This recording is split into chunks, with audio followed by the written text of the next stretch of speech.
അപ്പോൾ ചേട്ടൻ ഇങ്ങനെ ഒരു സംഭവം പെട്ടെന്ന് യാദൃശ്ചികമായിട്ട് ചെയ്യുമ്പോൾ അച്ഛനത് ഒരിക്കലും താങ്ങാൻ പറ്റുന്നില്ല ആ ഒരു സംഭവം. കാരണം ആള് വിചാരിച്ച പോലെ എല്ലാ കാര്യങ്ങളും വന്നത്. അതുകൊണ്ട് ഈ അച്ഛന് ഒട്ടും അക്സെപ്റ്റബിൾ ആയിരുന്നില്ല ആ ഒരു കല്യാണം. പിന്നെ ആ കല്യാണം നടത്തി കൊടുത്തത് ഞാനാണ്. അവിടെ മിക്ക പരിപാടികളും മെയിൻ പരിപാടികളൊക്കെ ചെയ്തു കൊടുക്കുന്നത് ഞാനാണ്. പരിപാടികളൊക്കെ ഞാനാണ്. അപ്പോൾ അങ്ങനെ അപ്പം അതിൻ്റെ ബേസിലാണ് അത് കഴിഞ്ഞിട്ടാണ് ചേട്ടൻ്റെ കല്യാണം കഴിഞ്ഞു. അപ്പോൾ ഹണിമൂൺ എന്തെങ്കിലും പോകണം, ഒരു സാധാരണ നമ്മുടെ നോർമൽ അങ്ങനെയാണല്ലോ. അങ്ങനെ ഹണിമൂൺ പോകണം എന്ന് തീരുമാനിച്ച് ഞങ്ങൾ പോകുന്നു.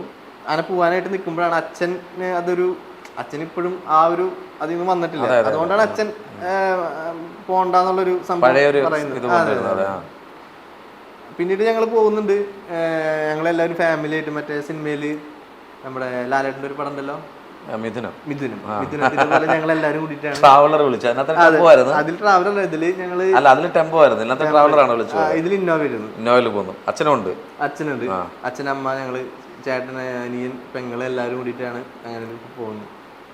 നാട്ടിലൊക്കെ എങ്ങനെയുള്ള ഉടായ്പകൾക്ക് നിൽക്കാറുണ്ടോ? കാര്യം ഒളിച്ചോട്ടം സഹായിക്കാൻ ഞാൻ കുറച്ച് താല്പര്യമുള്ള കൂട്ടത്തിലാന്ന് തോന്നുന്നു. അല്ല, ഒളിച്ചോട്ടം ശരിക്കും ഞാൻ അങ്ങനെ നടത്തിയില്ല. ഗിരീഷ് ഓടിച്ചോടിയെന്നല്ല, അല്ല അങ്ങനെ സംഭവം നടന്നിട്ടുണ്ട്. ഞാൻ എൻ്റെ ഒരു ഫ്രണ്ട് ഉണ്ട്, അവന്റെ പേര് ഞാനിപ്പോ കുഴപ്പമില്ല, സുഹൃത്തല്ലേ, കുഴപ്പമില്ല പറഞ്ഞു. അല്ല, അഹിൻ എന്നാണ് എൻ്റെ പേര്. അഹിൻ. നാട്ടിലാണ്. അവൻ ഈ പറഞ്ഞ പോലെ ഒരു കുട്ടിയായിട്ട് ഭയങ്കര സ്നേഹത്തിലായിരുന്നു. അപ്പോൾ ഇത് ഈ പറയുന്ന പെൺകുട്ടിയുടെ അച്ഛനമ്മമാരാണെങ്കിൽ ആദ്യമേ സോറി അല്ലേ. അതെ, അപ്പോൾ ഇഷ്ടത്തിലായിരുന്നു. നമ്മൾ ഭയങ്കര ബഡ ദോസ്തുക്കളാണ്.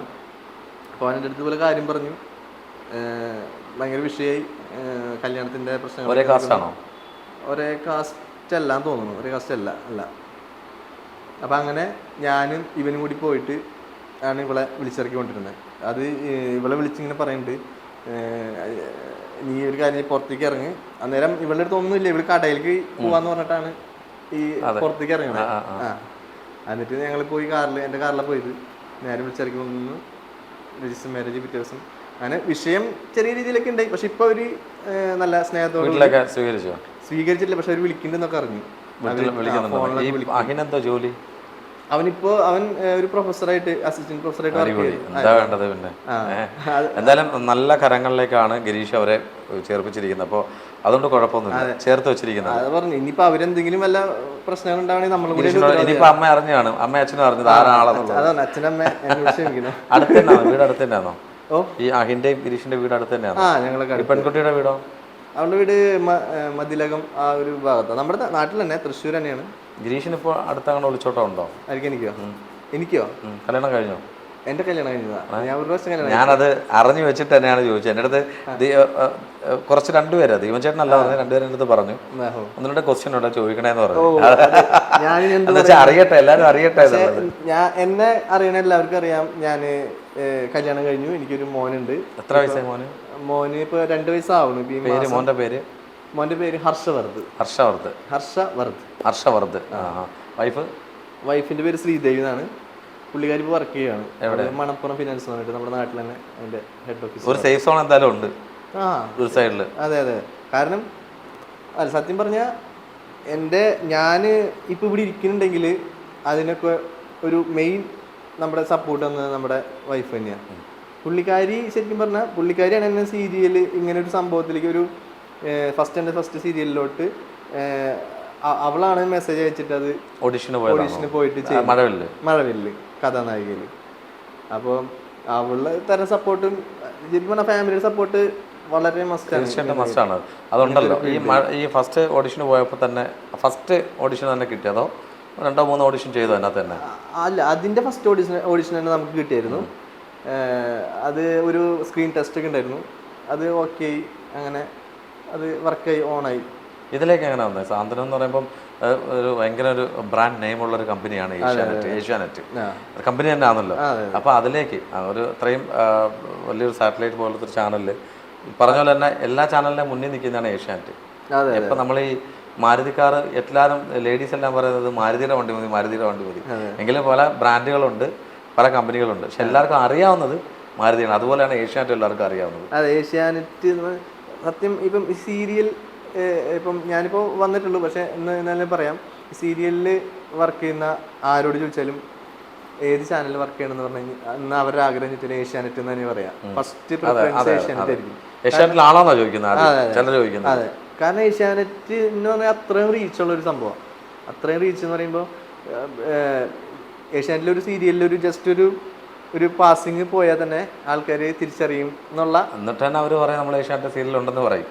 അതെ, അത് ക്രെഡിബിലിറ്റിക്ക് വേണ്ടിയിട്ടാണ്. അത്രയും ആൾക്കാർ കാണുന്നൊരു ചാനലാണ് ഏഷ്യാനെറ്റ്. അപ്പം എന്നെ സംബന്ധിച്ച് എൻ്റെ രണ്ടാമത്തെ ഒരു സീരിയലിൽ ഏഷ്യാനെറ്റിലേക്ക് കിട്ടുക എന്ന് പറയുന്നത് എനിക്ക് എന്നെ ഭയങ്കര ഒരു ഭാഗ്യം തന്നെയാണ്. പിന്നെ അതുപോലെ തന്നെ എന്നെ ഇതിലേക്ക് ഞാൻ ശരിക്കും വരുന്നത് വെച്ച് കഴിഞ്ഞാൽ അതൊരു സംഭവം, ഒരു ചെറിയ കഥയാണ്. എന്നെ കഥാനായിക സീരിയലിൽ എൻ്റെ വേറൊരു ക്യാരക്ടർ ചെയ്യാനായിട്ട് നമ്മുടെ ഇപ്പോഴത്തെ സീരിയൽ ധർമ്മൻ എന്ന് പറഞ്ഞിട്ട് ഒരു ക്യാരക്ടർ ചെയ്യണ, അതായത് എൻ്റെ മാമനായിട്ട് ചെയ്യുന്ന അരുൺ ചേട്ടൻ, ആളൊരു ക്യാരക്ടർ ചെയ്യാനായിട്ട് വന്നിട്ടുണ്ടായിരുന്നു. അരുൺ സ്നേക്കോ? അരുൺ സ്നേക്ക്, പാമ്പരുൺ. ആ പുള്ളി വന്നിട്ടുണ്ടായിരുന്നു. അപ്പം ഞാൻ ആദ്യമായിട്ട് പുള്ളിനെ അവിടെ വെച്ച് കാണുന്നത്. പുള്ളി ഇങ്ങനെ ചെറിയ കാസ്റ്റിംഗ് ഡയറക്ടർ പരിപാടി ഒക്കെ ചെയ്യുന്നുണ്ട് കേട്ടോ ഇവിടെ. പുള്ളിയാണ് എന്നെ ഇതിലേക്ക് എൻ്റെ അടുത്ത് വിളിച്ചിട്ട് പറയുന്നത്. ഒറ്റ ദിവസം ഞങ്ങളെ പരിചയമുള്ളൂ. സാന്ത്വനത്തിലേക്ക് അല്ല, അവിടെ കഥാനായിക അവിടെ വന്നിട്ടുണ്ടായിരുന്നു ഒരു ക്യാരക്ടർ ചെയ്യാനായിട്ട്. അപ്പം എൻ്റെ അടുത്ത് ഇങ്ങനെ വിളിച്ചിട്ട് പറഞ്ഞു, ഗിരി നീ ഒരു ഫോട്ടോ ഇങ്ങനെ ഒരു വർക്ക് വരുന്നുണ്ട്, നമുക്കൊന്ന് കൊടുത്തു നോക്കാന്ന് പറഞ്ഞു. അങ്ങനെയാണ് ഞാൻ ഇതിലോട്ട് വരുന്നത്. ശരിക്കും ഫസ്റ്റ് സാന്ത്വനത്തിൽ വരുന്നത് അരുൺ ചേട്ടനാണ്. അപ്പം അതങ്ങനെ വന്നു. പിന്നെ നമ്മുടെ ബിജു വെൺപകൽ, നമ്മുടെ കൺട്രോളർ, പുള്ളിക്ക് അയക്കുന്നു. പുള്ളി അത് ഗ്രീൻ ടി വിയിലേക്ക് അയക്കുന്നു. അപ്പം രമചേച്ചി എത്തുന്നു, രമചേച്ചിയുടെ അടുത്ത് എത്തുന്നു. രമചേച്ചി അപ്പം അങ്ങനെ ഈ രമചേച്ചിയുടെ അവിടെ അത് എത്തി. രമചേച്ചി എൻ്റെ ഫോട്ടോ കണ്ട് കഴിഞ്ഞപ്പോൾ ചേച്ചി എന്നെ വിളിച്ചായിരുന്നു. കാരണം ഇതിന് മുമ്പ് ചേച്ചി ഒരു പ്രാവശ്യം എന്നെ വിളിച്ചിട്ടുണ്ട് സീരിയലിന്. അന്ന് എനിക്ക് വരാൻ പറ്റിയില്ല. അത് ഇവരുടെ തന്നെ ഒരു കേരളത്തിലൊരു ശ്യാമാമ്പരം എന്ന് പറഞ്ഞിട്ടൊരു സീരിയൽ ഉണ്ടായിരുന്നു. ഈ ശ്യാമാമ്പരത്തിൽ ഫസ്റ്റ് നായകൻ പോയ സമയത്ത്, എന്തോ ഒരു പ്രശ്നത്തിൽ പുള്ളി പോയ സമയത്ത്, മാറിയ സമയത്ത് ചേച്ചി എന്നെ വിളിച്ചായിരുന്നു ഇങ്ങനെ ഒരു സംഭവം എന്ന് പറഞ്ഞിട്ട്. അത് പക്ഷെ അതെനിക്ക് ചെയ്യാൻ പറ്റാത്തൊരു സിറ്റുവേഷൻ ആയിരുന്നു. അപ്പം അന്ന് ഞാനിങ്ങനെ റിഗ്രറ്റ് ചെയ്തിട്ടുണ്ട്.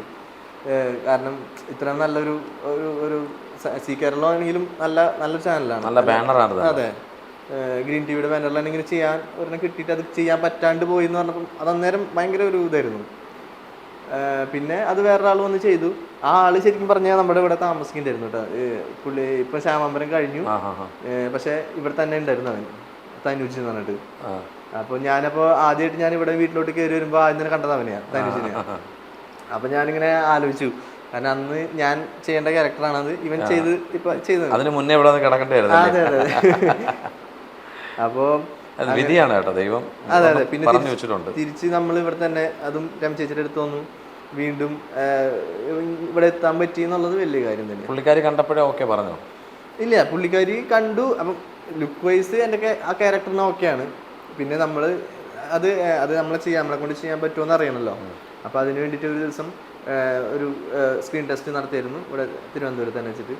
അപ്പോൾ അത് കഴിഞ്ഞു. പിന്നെ ചാനലിന് ഓക്കെ ആയി. അങ്ങനെ ഓരോ പ്രോസസ്സ് ഉണ്ട് ഇതിനകത്ത്.